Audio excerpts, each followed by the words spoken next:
Have you ever felt the sting of a game being just out of reach? For years, Dragon Quest Monsters 2, Iru and Lucas's marvelous, mysterious key was one of those elusive games for English-speaking fans. But thanks to a dedicated team of translators, and I'll pop the link below, this monster taming classic is now accessible to everyone. Translation. Let's dive into what makes this game a must-play. This was originally released in 2014 and is actually a remake of the Game Boy Color title.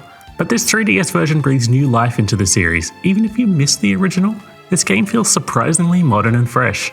The world is a visual treat. It's vibrant, colourful, and brimming with creativity.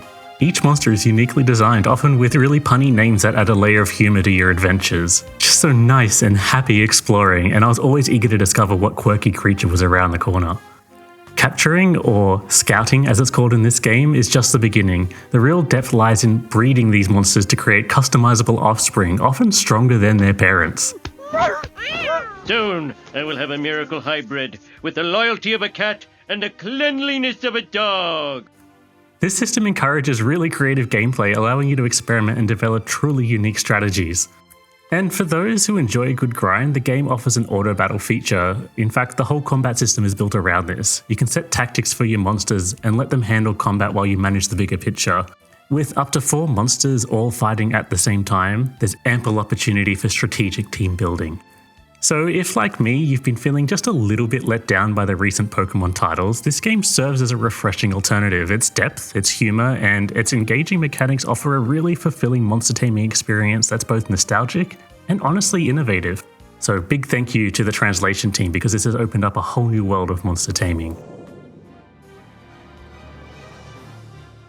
Crimson Shroud is one of the most fascinating RPGs on the 3DS, and I know it pops up on some hidden gem lists pretty frequently, but humour me, give me a moment to talk about why I love this game so much. This is a short, really tightly designed game that plays like a love letter to tabletop RPGs, with the system itself almost acting as the dungeon master.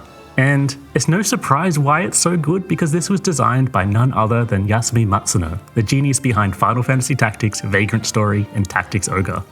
It's all about the dice. Sexy dice. Every attack, every spell, every action feels like rolling in a real tabletop game. The game even lets you shake and throw them yourself. But it isn't just a gimmick. The dice are tied to one of the most strategic and engaging battle systems I've ever seen on the 3DS. The combat revolves around a unique combo system where you need to avoid repeating elements or causing an elemental clash. So if you use fire, that's great, but follow it up with water and you break the chain. No dice. This applies to enemies too, meaning you're constantly paying attention to their attack order, trying to keep your combo running to stack more and more dice into your pool. More dice means better rolls for accuracy, more damage, and even better spell effects. And then there's weapon crafting, which is another deep, rewarding system. Every weapon and piece of gear you find can be upgrading by fusing duplicates together, allowing you to build an arsenal that perfectly fits your playstyle.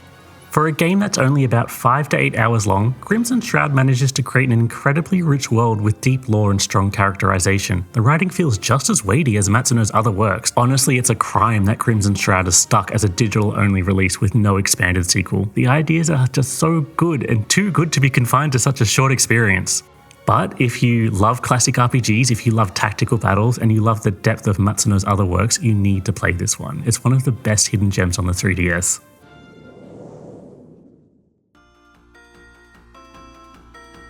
When God of Protectors launched on the 3DS, it might have seemed like just another retro throwback among many. But don't be fooled, this game is one of the coolest hidden gems that masterfully blends nostalgic aesthetics with modern gameplay. At its core, God of Protectors tasks you with building defenses like barricades and turrets to safeguard your castle and its ever so charming princess. Enemies spawn relentlessly across the map, and it's your job to hack, slash, and strategize your way through to destroy them at their source. The game offers a diverse roster of classes: fighter, Amazon, old guy, archer, mage, and a ninja, and each bring unique abilities to the battlefield, allowing for a variety of playstyles. Whether you're slicing through hordes as the nimble Amazon or setting up strategic defenses as the archer, there's probably a character to fit your playstyle. And upgrading your castle is a pretty key component. You'll gather golden items from defeated enemies to enhance your weapons, your skills, and the town facilities. This creates an addictive loop of farming resources to power up, making each victory feel rewarding. But something I love about God of Protectors is its humour. It's packed with witty, self-referential dialogue that frequently breaks the fourth wall. Characters poke fun at classic fantasy tropes and even comment on the game's own mechanics. It's a lot of fun. Imagine Dynasty Warriors meets a tower defense game all wrapped up in a light-hearted comedic little package. You're not just battling enemies, but you're managing multiple fronts, protecting villagers, and laughing at the game's playful jabs. God of Protectors is more than a nostalgic trip. It's a well-crafted, engaging experience brimming with charm and depth. If you're looking for a game that's both challenging and hilarious, this is a must-play on the 3DS. Ethereal Odyssey is a super interesting series that blends old-school dungeon mapping with deep, synergistic party building. In each game, players assemble a unique party from a diverse array of classes, each offering distinct abilities and multiple build paths. As you chart the labyrinthine dungeons, careful resource management and forward planning is crucial. In these games, narrative typically takes a back seat. It's a very mechanics-driven series, but honestly, that's what I love about Ethereal Odyssey. It presents you with this almost sandbox where you can come up with countless different party combinations and truly test the limits of the game's challenging mechanics. Alright class, welcome to Ethereal Odyssey 101. Today's lesson, where the hell do you even start? This series has a lot of entries, some of which are remakes, some are core entries, and some are just there. But don't worry, here to guide you. First up, the DS trilogy. These were the first games in this series, but let's be real, you don't really need to start here. Because two of them were remade on the DS with way better quality of life features, crisper graphics, and even a new story mode if that's your thing. So, unless you're a hardcore purist who wants to experience everything, skip to the remakes, or try out the modern remasters of the original 3 on the Switch and PC.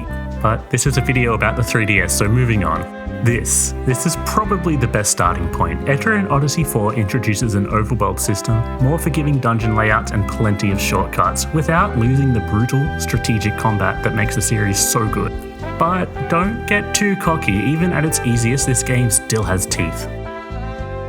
Now, if you're feeling spicy and want something a little tougher, Ethereal Odyssey 5 is a great next step. It's got some of the best class design in the series, letting you experiment with really fun synergies.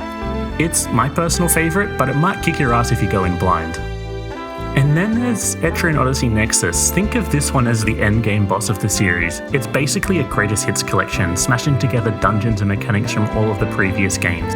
If you haven't played the others, it might feel a little bit overwhelming and you might not fully appreciate all that it's doing, so save this one for last. So to summarise, I'd recommend starting with Ethereal Odyssey 4, then moving on to Ethereal Odyssey 5 or one of the Untold games, and then, when you're ready, tackle Nexus. And if you're still really desperate for more, you can go and dig up the DS originals or try the Mystery Dungeon spin-off, which might be nice if you're a fan of Shiren the Wanderer or the Pokemon Mystery Dungeon games. Alright, class dismissed, and remember, next time, always bring extra Ariadne threads. Trust me on this one.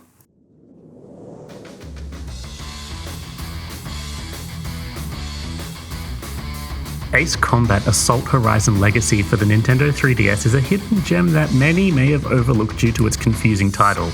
Despite sharing a name with the less acclaimed console games, this 3DS game is actually a remake of the classic Ace Combat 2, offering a rich and engaging aerial combat experience. This game delivers exhilarating arcade-style dogfighting, allowing players to pilot a variety of customizable jets through intense missions. The controls are fairly intuitive, making it easy to perform impressive maneuvers, like leading an enemy ace through the clouds, executing a stall, and then unleashing a satisfying volley of heat-seeking missiles. Never gets old. And visually, this is a stunning game. The 3D effects also enhance the immersion, bringing the high-speed aerial battles to life. The soundtrack complements the action perfectly, keeping the adrenaline pumping as you engage in dogfights. It's just really good. Unfortunate that the naming choice led to some confusion, causing this excellent remake to be overshadowed by its console namesake. But for those seeking top-tier flight combat on the go, you could do a whole lot worse than this game. I really do think this is one of those essential 3DS games that most people should have in their collection.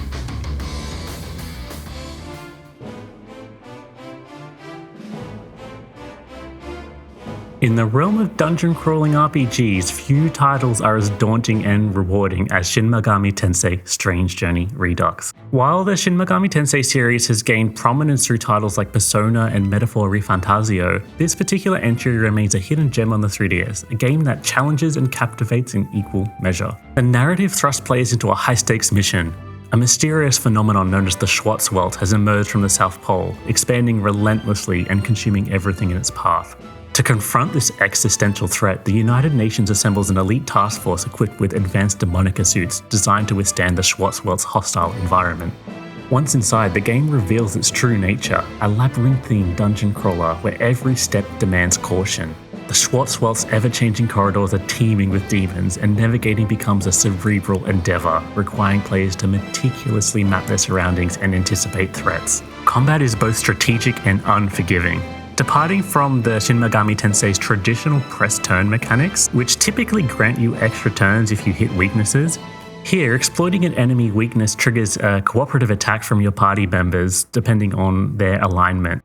But it is worth noting that Strange Journey Redux is unapologetically challenging and probably the hardest game on this list. Boss encounters require meticulous preparation, and the labyrinths are designed to test even the most seasoned dungeon delver's mettle. Yet, this is what makes it all so profoundly satisfying. Why don't you play a real Shin Megami Tensei game like Nocturne or Strange Journey? Have you ever had one of those games that just quietly sneaks its way into your routine? Not a big exciting blockbuster, but something you just enjoy having on in the background? For me, that game was Of Mice and Sand. It's basically a little handhold colony sim. You manage a group of scrappy little mice, guiding them from town to town across an endless desert, scavenging resources, fighting off creepy desert bugs, and upgrading your landship as you go. If you're a fan of games like RimWorld, or you just like watching numbers slowly go up, this might be your kind of thing. Critics weren't exactly blown away by this one. They said it was too slow, too repetitive, and yeah, I get that. This isn't a game you just sit down and play for hours at a time. But I think that's kind of missing the point. For me, Of Mice and Sand is a multitasking game, the kind of game you throw on while watching a movie with your partner or while listening to a podcast. It's got that pleasant kind of progression where you check in, make a few upgrades, send your mice to the next task, and then go back to whatever else you're doing that day, and honestly, I kind of love it for that. It's not perfect, and yeah, maybe it could be a little deeper, but for what it is, a low-key, chill little colony sim on the 3DS, I think this one deserves a lot more love. So if you like management sims or colony sims and can appreciate a slower pace, this one might be worth picking up. Just be prepared to get emotionally attached to a bunch of tiny pixel mice, because trust me, it does happen. Alright, so let me paint you a picture. You take Mega Man, the classic stage select, the boss weapons, the brutal difficulty, now mix in Gradius, where you power up dynamically as you play, deciding exactly how you want to spend upgrades in real time. If that sounds good, then you're going to love The Legend of the Dark Witch. You start off with nothing but the basics, a simple attack and a jump. But as you take down enemies, they drop magic that fills a meter at the bottom of your screen. Once you hit certain thresholds, you can cash it in for power-ups. You can boost your speed, amp up your firepower, or even gain the ability to hover. The catch? The best upgrades cost the most, so you play it safe with small buffs, or do you hold out for the game changer? That's where the risk reward kicks in. And trust me, you're going to need every advantage you can get because this game does not hold back. The bosses hit like a truck, and if you're not careful, you'll be sent back to the stage select screen over and over again. But here's the thing, it never feels like wasted effort. After each game over, and there will be a lot of those, you can spend points to permanently upgrade your health, firepower, and even unlock new abilities. It's just enough meta progression to keep you engaged, so even when you fail, you're still making progress. This is the kind of game where you slowly memorize every stage, every enemy pattern, every tricky platforming section until you're carving through levels like a pro, which isn't too different from shoot-em-ups like Gradius. And when it does click, the feeling is so good. And can I just say, I love that in a game full of anime girls shooting magic, they just casually throw in a snowman who could deadlift my entire house. Seriously, who is he? So, if you're into classic, punishing action platformers with just a little bit of an RPG twist, The Legend of the Dark Witch is absolutely worth checking out. Just get ready to suffer a little bit, or a lot. Maybe by now you can tell I'm a big fan of challenging games. When the Nintendo 3DS first launched, its game selection was, admittedly, a little bit underwhelming. In a bid to find something worthwhile, I ended up picking up Tom Clancy's Ghost Recon Shadow Wars. At first glance, it did seem like a bit of a run-of-the-mill military shooter. Definitely not my usual pick, but to my surprise, it turned out to be a hidden gem in the system's early lineup. One of the most intriguing aspects of Shadow Wars is its development pedigree. The game was produced by Julian Gollop, the British game designer renowned for creating the original XCOM series. His expertise in crafting deep, strategic experiences shines throughout this title. Instead of the generic shooter I thought it was going to be, I found a game that blends elements of Gollop's earlier work such as UFO Enemy Unknown and Rebel Star Tactical Command. Gameplay-wise, Shadow Wars offers a rich turn-based tactical experience. Players command a squad of specialised operatives, each with unique abilities and roles. The missions are diverse, requiring careful planning and strategic use of each team member's strengths. And the game emphasises tactical depth over flashy narrative, focusing on gameplay mechanics that challenge and engage you. Visually, the game might not push the 3DS to its limits, but it compensates with well-designed maps, clear, functional graphics that serve the strategic gameplay. The 3D effect is also implemented thoughtfully, adding depth without being too distracting. Overall, this game just honestly really surprised me, and I'm just shocked that not a bigger deal was made about who actually made this game.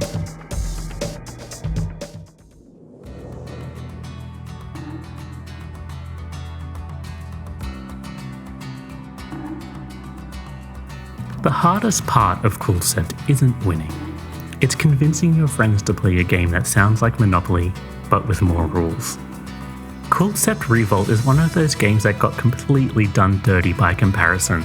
Every time I hear someone say, oh, it's a little bit like Mario Party, or oh, it's just Monopoly with extra steps, I feel my soul leave my body. Yes, it's a dice-based board game where you get rewards for completing laps, but that's about where the similarities end. Look, I've never been a fan of Monopoly and could never quite get into Mario Party, yet I love this game.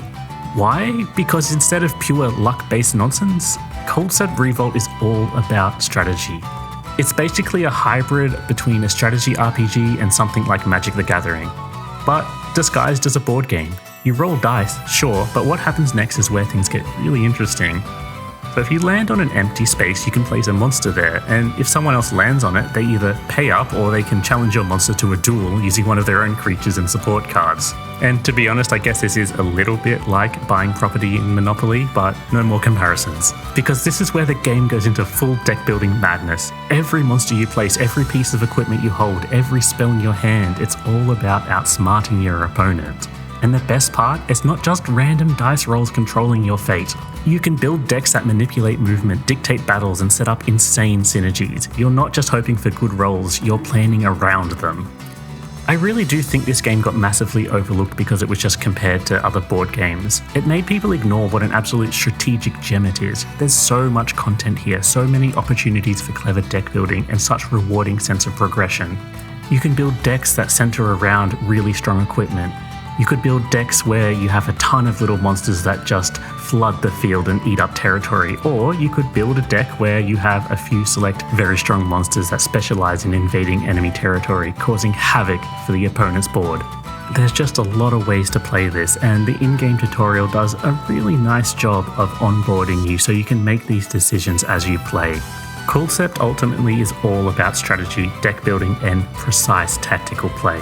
And then, every now and then, the dice remind you that the universe is a cold, indifferent place. What? Snake eyes?